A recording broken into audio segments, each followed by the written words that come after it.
नमस्कार स्टूडेंट्स, कैसे हैं आप सब लोग। आई होप कि आप लोग इस नए लिए हुए सब्जेक्ट को एंजॉय कर रहे होंगे और टेक इट सीरियसली। देखिए, एक बार अगर चीज़ें समझ में आने लग जाती हैं तो फिर हम बहुत अच्छे से इन सारी चीज़ों को कर पाते हैं, समझ पाते हैं और सब्जेक्ट को एंजॉय भी करते हैं। लेकिन आप अभी से थोड़ा सा केयरलेस रहेंगे, वीडियोज़ नहीं देखेंगे तो फिर चीज़ें और या लेट देखेंगे या थोड़ा देखेंगे तो थोड़ा सा दिक्कत ये आती है कि आपके सब्जेक्ट की कंटिन्यूटी छूटती है। और जब सब्जेक्ट की कंटिन्यूटी छूटती है तो उस सब्जेक्ट को समझना थोड़ा सा मुश्किल हो जाता है ना। तो आई होप, मैं उम्मीद करूँगा आप लोगों से कि भाई आप प्रॉपर वीडियोस देखेंगे, क्लासेस को जो भी आपकी ऑनलाइन हो रही हैं इनको थोड़ा सा सीरियसली लेंगे, है ना। तब अपन नए सब्जेक्ट को एंजॉय करते हैं, नए सब्जेक्ट को समझते हैं और वो सब्जेक्ट हमें फिर अच्छा लगने लगता है। तो आज से आप ये डिसाइड कर लीजिए कि हम सारे वीडियोस को, चाहे वो किसी भी टीचर का है, बहुत प्यार से देखेंगे, बहुत पूरा देखेंगे और समझने की कोशिश करेंगे उसको, है ना। लास्ट क्लास में देखिए मैंने आपसे बात करी थी, इकोनॉमिक रिफॉर्म्स का चैप्टर मैंने स्टार्ट किया था और मैंने आपसे बात ये करी थी कि हमें 1991 के अंदर इकोनॉमिक रिफॉर्म्स अडॉप्ट करने की ज़रूरत क्यों पड़ी। उसके पीछे मैंने 5-6 कारण आपको बता दिए थे। मैंने कहा था कि आपका फॉरेक्स रिजर्व बहुत ज़्यादा कम हो गया था, आपकी ज़्यादातर पब्लिक सेक्टर की यूनिट्स घाटे में चल रही थी। इसके बाद आपने कहा कि भाई इन्फ्लेशन रेट डबल डिजिट में चला गया था, फिस्कल डेफिसिट हमारा कंटिन्यूसली क्या होता जा रहा था, इंक्रीज होता जा रहा था। और इन सारे रीजंस की वजह से इंडियन इकोनॉमी मोर और लेस कलैप्स कर चुकी थी। उस परिस्थिति के अंदर डॉक्टर मनमोहन सिंह ने इकोनॉमिक रिफॉर्म्स की शुरुआत की, ठीक है। और इकोनॉमी के लगभग हर सेक्टर के अंदर इकोनॉमिक रिफॉर्म्स किए गए। इकोनॉमिक रिफॉर्म्स 3 फॉर्म में किए गए। एक पॉलिसी बनी जिसको हम LPG पॉलिसी कहते हैं, लिबरलाइजेशन, प्राइवेटाइजेशन और ग्लोबलाइजेशन। पहले तो हम लिबरलाइजेशन की बात करते हैं, तो मैंने कहा LPG, ठीक है। LPG का मतलब लिबरलाइजेशन, प्राइवेटाइजेशन एंड ग्लोबलाइजेशन।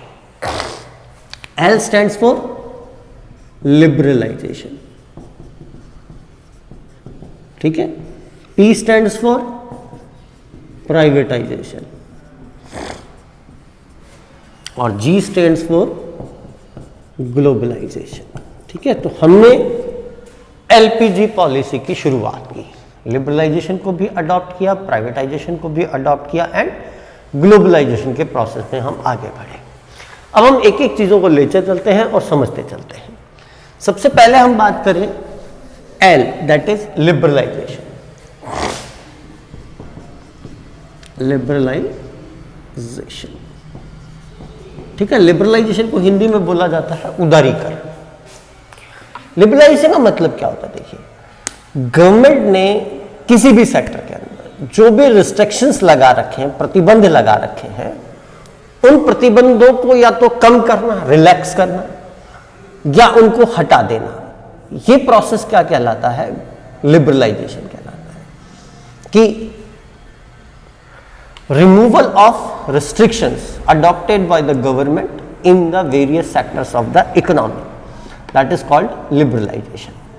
अब इस लिबरलाइजेशन के प्रोसेस के तहत बेसिकली इकोनॉमी के हर सेक्टर में कुछ ना कुछ रिलैक्सेशन दिया गया है, यानी कि कुछ ना कुछ सुधार किए गए। इन सुधारों को हम 4 हिस्सों में डिवाइड करते हैं। देखिए, सबसे पहले सुधार जो आपके किए गए, दैट वाज, या इनको रिफॉर्म्स भी कहा जाता है, सुधार को अंग्रेजी में रिफॉर्म्स बोलते हैं। तो ये बेसिकली रिफॉर्म्स इकोनॉमी के मोटा मोटी हर सेक्टर में किए गए। 4 सेक्टर के रिफॉर्म इंपॉर्टेंट माने जाते हैं। सबसे पहले हम बात करते हैं इंडस्ट्रियल रिफॉर्म। सबसे पहले जो रिफॉर्म्स किए गए वो किस सेक्टर में किए गए, इंडस्ट्रियल के सेक्टर में किए गए, ठीक है। पहले रिफॉर्म कहलाते हैं इंडस्ट्रियल रिफॉर्म्स। दूसरे रिफॉर्म्स कहलाते हैं आपके फाइनेंशियल रिफॉर्म्स। ये रिफॉर्म सारे के सारे फाइनेंशियल सेक्टर में, यानी कि बैंकिंग सेक्टर में किए गए, मनी के सेक्टर में किए गए। तीसरा, फिस्कल रिफॉर्म्स, ठीक है। फिस्कल रिफॉर्म्स का मतलब गवर्नमेंट की बजट पॉलिसी में जो रिफॉर्म्स या टैक्स से रिलेटेड या एक्सपेंडिचर से रिलेटेड या पब्लिक टैक्स से रिलेटेड जो रिफॉर्म्स होते हैं वो क्या कहलाते हैं, फिस्कल रिफॉर्म्स कहलाते हैं।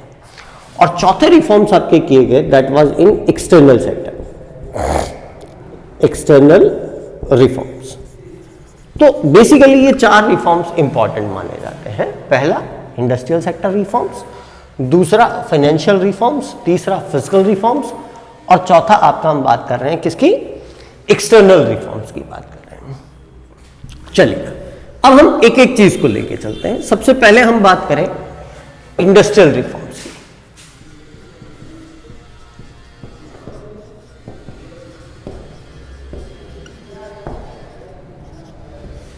इंडस्ट्रियल रिफॉर्म्स, ठीक है। गवर्नमेंट ऑफ इंडिया ने 1991 में नई इंडस्ट्रियल पॉलिसी अनाउंस की। इसको बोला जाता है NIP 1991, ठीक है। NIP का मतलब न्यू इंडस्ट्रियल पॉलिसी 1991 कहलाती है, ठीक है। पहली बात तो हम ये समझें कि what is the meaning of industrial policy. Industrial policy, इसका मतलब क्या होता है? तो देखिए, इंडस्ट्री को सेटअप करने यानी कि नई इंडस्ट्री लगाने, और इंडस्ट्री को चलाने यानी कि इंडस्ट्रियल ऑपरेशन, ठीक है। इंडस्ट्री के सेटअप करने और इंडस्ट्री को ऑपरेट करने से रिलेटेड जो भी सरकार के नियम कायदे होते हैं उनको अपन क्या बोलते हैं, इंडस्ट्रियल पॉलिसी बोला जाता है।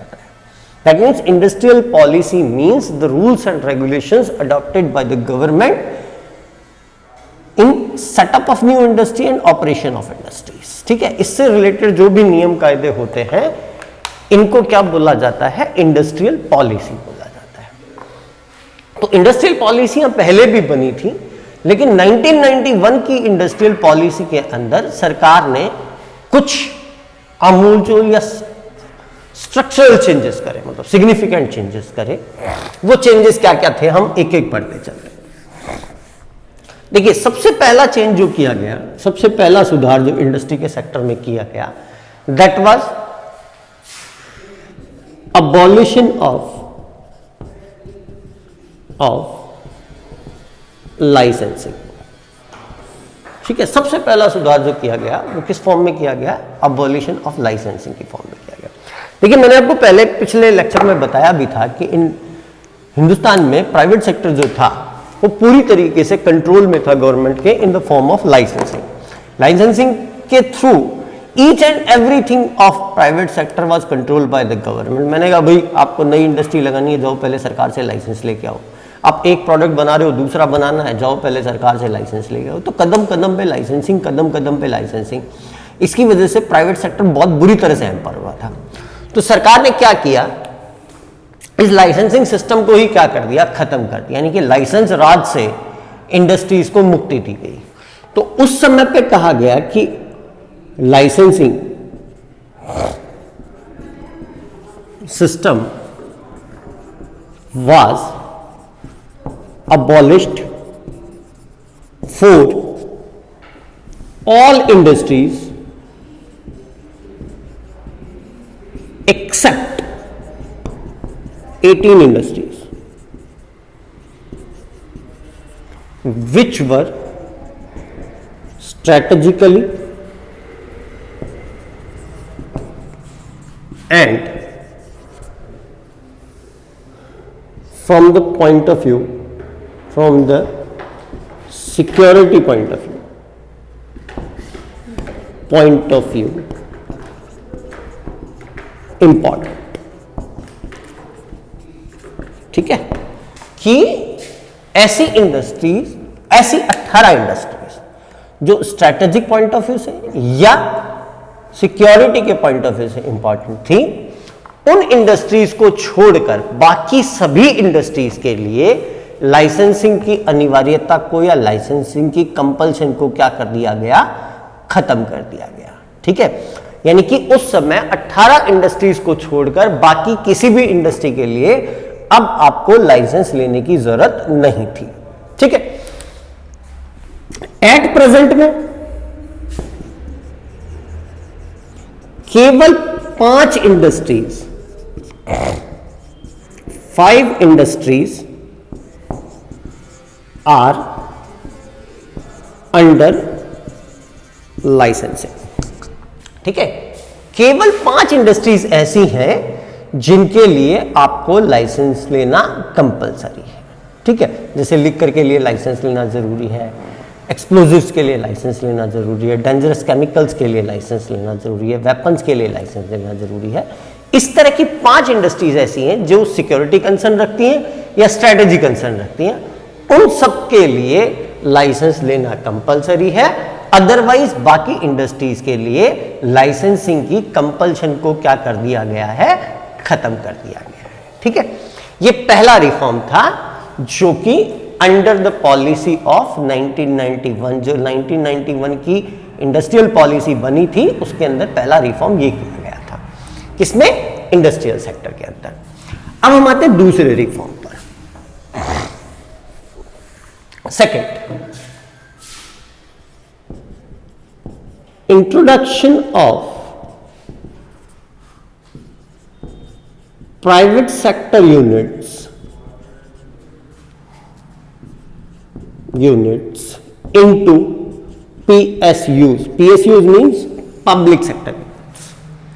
It means 1991 की इंडस्ट्रियल पॉलिसी के अंदर गवर्नमेंट का रोल इंडस्ट्री के अंदर ग्रेजुअली क्या किया गया, डिक्रीज किया गया। और ऐसी इंडस्ट्रीज जो पहले एक्सक्लूसिवली गवर्नमेंट के अंडर में थी, उनको धीरे धीरे धीरे धीरे प्राइवेट सेक्टर को उसके अंदर इंट्रोड्यूस करना स्टार्ट किया गया। Way back in 1991, only 8 industries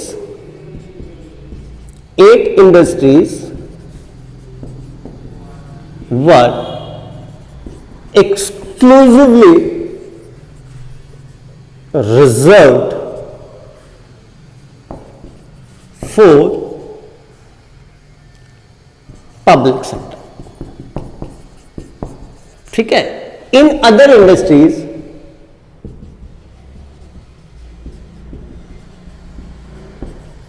private sector was allowed। ठीक है, 8 इंडस्ट्रीज को छोड़कर 8 इंडस्ट्रीज ऐसी रखी गई जिनको एक्सक्लूसिवली किसके अंडर में रखा गया, गवर्नमेंट के अंडर में रखा गया। इनके अलावा बाकी सारी जो इंडस्ट्रीज थी उनमें प्राइवेट सेक्टर को एंट्री दे दी गई, कम या ज्यादा, लेकिन एंट्री के दरवाजे प्राइवेट सेक्टर के लिए सरकार ने खोल दिए। ठीक है, एट प्रेजेंट में केवल 2 इंडस्ट्रीज ऐसी हैं जो एक्सक्लूसिवली गवर्नमेंट के अंडर में है। ठीक है, कौन कौन सी? Railway and atomic energy. ये 2 सेक्टर्स ऐसे हैं जो एक्सक्लूसिवली किसके अंडर में है, रिजर्व फॉर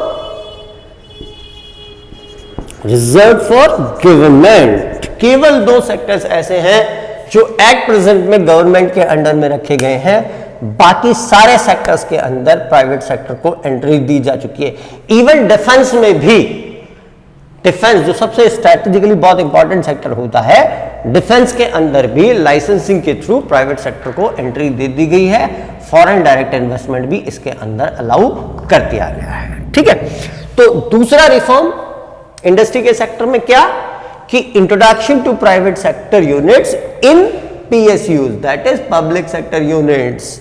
8 इंडस्ट्रीज उस समय एक्सक्लूसिवली गवर्नमेंट के अंडर में रखी गई, बाकी सारी इंडस्ट्रीज के लिए प्राइवेट सेक्टर के दरवाजे खोल दिए गए। आज केवल 2 है। और आपको दिख रहा होगा अभी कुछ दिनों से रेलवे में भी कुछ कुछ प्राइवेटाइजेशन की आहट हमें सुनाई देती है। जैसे अभी आपने तेजस ट्रेन का नाम सुना होगा, तेजस ट्रेन प्राइवेट सेक्टर में चलाई गई है। अभी कुछ और ट्रेनें गवर्नमेंट प्राइवेट सेक्टर में चलाने की तैयारी कर रही है, या जो हमारी प्रीमियम ट्रेन है शताब्दी, राजधानी, इनको प्राइवेट सेक्टर में इन PPP मॉडल पे ऑपरेट करने का विचार अभी सरकार कर रही है। हुआ नहीं है, इसलिए मैं अभी तो गवर्नमेंट के अंडर में ही मानूंगा इसको, लेकिन ये सारी चीजें गवर्नमेंट का धीरे धीरे फ्यूचर प्लान है। तो मे बी पॉसिबल रेलवे का भी कुछ हद तक प्राइवेटाइजेशन हमें आने वाले समय में देखने को मिल सकता है। ठीक है, तो सेकंड रिफॉर्म हमारा किससे रिलेटेड हुआ? That is related to private sector के अंदर पब्लिक सेक्टर के अंदर प्राइवेट सेक्टर की एंट्री से रिलेटेड हुआ। तीसरा, third reform, that was related to introduction to foreign investment या फॉरेन इन्वेस्टमेंट।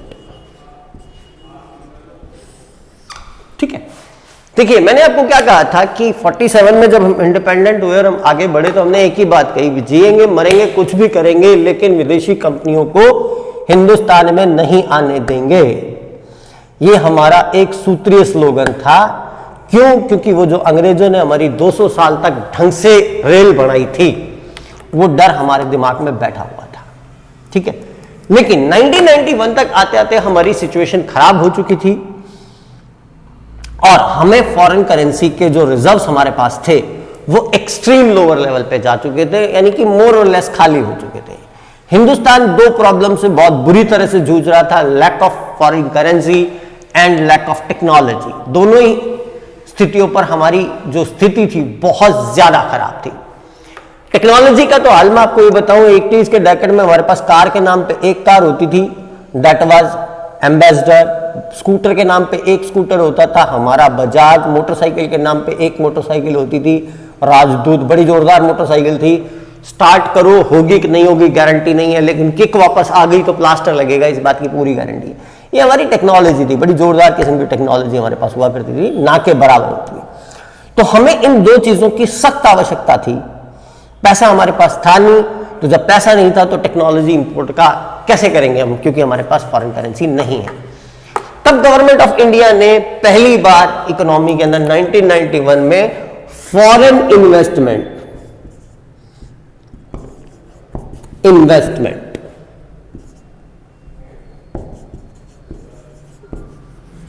was allowed, ठीक है, in form of number one FDI, that is foreign direct investment, और दूसरा FPI, that is foreign portfolio investment. ठीक है, ये दो तरह के इन्वेस्टमेंट हमने हमारी इकोनॉमी में अलाउ करे। Number one FDI, number two FPI, that is foreign portfolio investment. पहले तो आप इन दोनों का मतलब समझिए। देखिए, FDI is some sort of a real and permanent investment, जहां पर जो फॉरेन इन्वेस्टर है वो आपकी डोमेस्टिक किसी कंपनी के साथ में डायरेक्ट प्रोपराइटर से शेयर परचेज करता है और some sort of joint venture और एक लॉन्ग टर्म का रियल इन्वेस्टमेंट होता है, यानी कि जहां पे इन्वेस्टर आपकी कंपनी में इन्वेस्ट करता है, आपकी कंपनी के शेयर खरीदता है, आपके साथ प्रोडक्शन प्रोसेस में एक्टिवली कंट्रीब्यूट करता है। वो आपके प्रॉफिट भी शेयर करता है, पैसा भी शेयर करता है, टेक्नोलॉजी भी शेयर करता है, लॉस भी शेयर करता है, मैनेजमेंट प्रोसेस भी शेयर करता है, पॉलिसी फ्रेमिंग भी शेयर करता है।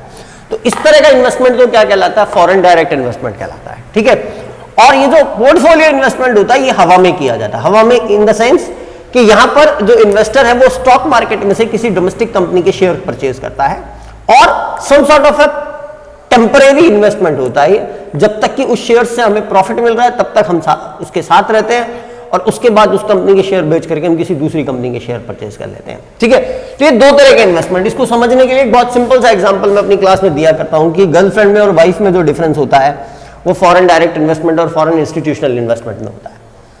फॉरेन डायरेक्ट इन्वेस्टमेंट जो होता है सम सॉर्ट ऑफ वाइफ जो परमानेंट है, एक बार घर में आ गई तो फिर वो हर चीज शेयर करती है, वो सुख भी शेयर करती है, वो दुख भी शेयर करती है, वो पॉलिसी फ्रेमिंग भी करती है, वो आपके चलते के कीड़ा भी करती है। 7 बजे आना है, 7:30 बज गए, फोन आएगा कहाँ हो, ठीक है, और 7 बजे पहुंचना है, 6:30 पहुंच गए, क्यों, जल्दी कैसे आगे, काम धंधा नहीं है क्या? तो ये सिचुएशन किसकी होती है? फॉरेन डायरेक्ट इन्वेस्टमेंट वाली सिचुएशन है, जहां पर जो इन्वेस्टर कंपनी है वो आपके साथ लॉन्ग टर्म खड़ी है, वो आपके साथ हर चीज शेयर कर रही है, वो प्रॉफिट भी शेयर कर रही है, वो लॉस भी शेयर कर रही है, वो पॉलिसी भी शेयर कर रही है, वो टेक्नोलॉजी भी शेयर कर रही है। ठीक है, और ये एफपीआई सम सॉर्ट ऑफ की जो रिलेशनशिप होती है some sort of girlfriend wife boyfriend वाली रिलेशनशिप होती है कि भाई ठीक है हम साथ आ गए, जब तक हमारा काम चल रहा है तब तक हम साथ साथ हैं, उसके बाद हम आपके यहाँ कौन वाली सिचुएशन होती है। ठीक है, तो ये दो तरह के इन्वेस्टमेंट हम लोगों ने अप्लाई किया। हालांकि इन इन्वेस्टमेंट्स को अलाउ करने में हमें डर भी लग रहा था कि कल को हमारा अंग्रेजों वाला हाल ना हो जाए। लेकिन मनमोहन सिंह को इकोनॉमिस्ट में इसीलिए मानता हूं क्योंकि उन्होंने इस चीज को बहुत स्ट्रेटेजिकली यूज किया। मनमोहन सिंह ने सिंपल सी बात क्या कही, इंडस्ट्रियल पॉलिसी में क्या कहे, कोई भी कंपनी डायरेक्ट इंडिया में नहीं आ सकती, उसको सबसे पहले क्या करना पड़ेगा, इंडिया में कंपनी रजिस्टर्ड करानी पड़ेगी। ठीक है, कंपनी रजिस्टर्ड करते ही इंडियन कंपनी एक्ट जो भी बना है, जो भी एट प्रेजेंट में है, उसकी सारी रूल्स उस पर एप्लीकेबल हो गए। नंबर एक बात। नंबर दो, उन्होंने क्या किया, उन्होंने इकोनॉमी में इंपॉर्टेंस देखी। जिस सेक्टर की इंपॉर्टेंस हमारे लिए सिक्योरिटी और स्ट्रेटेजी के कंसर्न से ज्यादा है, उसके अंदर फॉरेन डायरेक्ट इन्वेस्टमेंट कम होगा, और जिस सेक्टर के अंदर हमारी स्ट्रेटेजिकल इंपॉर्टेंस कम है, उस सेक्टर के अंदर फॉरेन डायरेक्ट इन्वेस्टमेंट क्या होगा, ज्यादा होगा। यानी कि इंपॉर्टेंस के डिसेंडिंग ऑर्डर के अंदर हमारे फॉरेन डायरेक्ट इन्वेस्टमेंट को अलाउ किया गया, and that has become the master stroke of Manmohan Singh. क्योंकि इसके रिजल्ट्स जब आए सामने तो अपने दूसरे अपनों को ही समझ में नहीं आया कि हो क्या गया। जो अर्थव्यवस्था वेंटिलेटर पर चल रही थी, वो अर्थव्यवस्था ओलंपिक की रेस में दौड़ने को तैयार हो गई। हम one of the fastest growing economy in the world बन गए। रीजन ये पॉलिसी, क्योंकि इस पॉलिसी के 4 इंपैक्ट आए। नंबर 1, जैसे ये पॉलिसी एफडीआई हमने अलाउ किया, चूंकि इंडिया एक बहुत बड़ा बाजार था, लोगों ने हमें हाथों हाथ लिया। 85 करोड़ का देश था भाई, 85 करोड़ जब डिमांड करने पे आते हैं तो आप भी समझते हैं कितनी डिमांड होती है। लोगों ने हमें हाथों हाथ लिया। तो जब फॉरेन एमएनसीज हमारी कंट्री में आई तो वो एक हाथ में पैसा लेकर के आई और दूसरे हाथ में टेक्नोलॉजी लेके आई, और हमें इन दो चीजों की नितांत आवश्यकता थी। हमारी दोनों आवश्यकताएं क्या हो गई, पूरी हो गई, और इंडिया ग्रोथ के पाथ पर आगे नहीं चलना, बढ़ना स्टार्ट हो गया। नंबर 1 बात। नंबर 2, देखिए जब ये कंपनियां इंडिया में आई तो सबसे बड़ी बात, दूसरी जो इंपैक्ट हमारे ऊपर आया कि हमारी नौकरियों या एम्प्लॉयमेंट के मामले में जो डिपेंडेंस पब्लिक सेक्टर पर थी, वो डे बाय डे ग्रेजुअली क्या होती गई, डिक्रीज होती गई। अब प्राइवेट सेक्टर एक एम्प्लॉयमेंट जनरेट करने का एक इंपॉर्टेंट जरिया बन गया। और आज तो दोस्तों हालात ये हैं कि जो स्किल्ड लेबर है वो गवर्नमेंट में जाना ही नहीं चाहती, वो ग्रोथ चाहती है, और वो ग्रोथ उनको कौन देता है, प्राइवेट सेक्टर देता है। तो अब सोचिए आज की डेट में आईआईटी से निकला हुआ बंदा, मैडिकल से निकला हुआ बंदा, चार्टर्ड अकाउंटेंट, एमबीए प्रोफेशनल्स, ये सब कहां जाते हैं, एम्प्लॉयमेंट कहां ढूंढते हैं, सीधा कैंपस प्लेसमेंट में एमएनसीज के अंदर शिफ्ट। कारण ग्रोथ, ठीक है।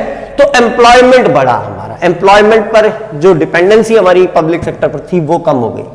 तीसरी बात, एमएनसीज ने आकर के हमारे यहां पर इनकम लेवल को बढ़ा दिया, ठीक है। सैलरीज का लेवल बढ़ा, इनकम लेवल बढ़ा। जब इनकम लेवल बढ़ता है तो आपको भी पता है लिविंग स्टैंडर्ड में ड्रास्टिकल चेंजेस आते हैं, ठीक है। 10th क्लास पास, आज से 25-30 साल पहले जिस बच्चे ने 10th क्लास पास की और उसके पापा ने उसको साइकिल ला करके दे दी, बड़ा राजी होता था, बापू ने मेरे साइकिल ला के दी है। लेकिन आज की डेट में 10th क्लास जैसे ही बच्चा पास होता है तो लड़की है तो एक्टिवा चाहिए, छोरा है तो हायाबुसा टाइप की बाइक चाहिए। क्यों?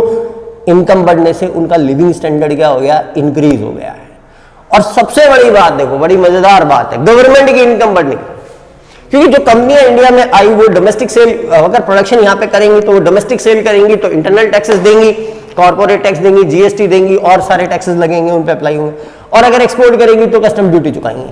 तो दोनों तरफ से मजे ले रही है गवर्नमेंट। मतलब ये सिचुएशन कौन सी थी कि मुर्गी किसी और की, अंडा किसी और का, मतलब मुर्गी की कहीं दूसरे की एक घर में आके अंडा हमारा दिया, रिसोर्सेज किसी और के, पैसा किसी और का। हमारे पास क्या है, लेबर, और है क्या हमारे पास, श्रम, लेबर। हम तो लेबर दे सकते, क्यों? पॉपुलेशन में हमने दिन दुगनी रात चौगुनी तरक्की कर रखी थी, तो उस पॉपुलेशन का प्रोडक्टिव यूज संभव हो पाया, और इंडिया में ग्रोथ प्रोसेस क्या हो गया, स्टार्ट हो गया। इंडिया बहुत तेजी से आगे बढ़ना स्टार्ट हुआ, ठीक है। That was the impact of foreign direct investment on the Indian economy, ठीक है। तो आज की क्लास में हमने केवल 2 रिफॉर्म्स पढ़े हैं। Number 1 abolition of licensing, and number 2 that is 3 reforms पढ़े, abolition of licensing, number 2 introduction to of private sector units into public sector units, and introduction of foreign direct investment and foreign portfolio investment. अगली class के अंदर हम लोग बाकी के industrial reforms पढ़ेंगे और फिर हम फाइनेंशियल रिफॉर्म्स की तरफ जाएंगे। Till then, thank you very much.